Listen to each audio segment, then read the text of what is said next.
ഇന്നത്തെ ബ്രേക്ക്ഫാസ്റ്റ് നല്ല പൂ പോലുള്ള ഇഡലി, നല്ല അരിപ്പുട്ട്,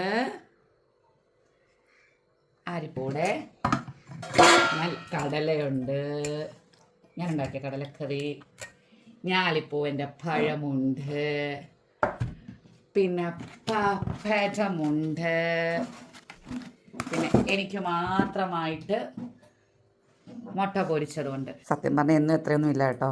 2-3-5 ദിവസം കൊണ്ട് ദോശ ഇഡലിയും കഴിച്ച് മടുത്തത് കൊണ്ട് മാത്രം പുട്ടുണ്ടാക്കിച്ചത്.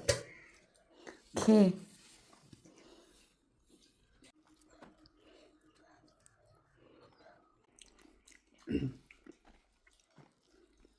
കടലയും ഇഡലിയും സൂപ്പർ, പുട്ടും കടലയും സൂപ്പർ, പുട്ടും പപ്പടവും കടലയും കോമ്പിനേഷൻ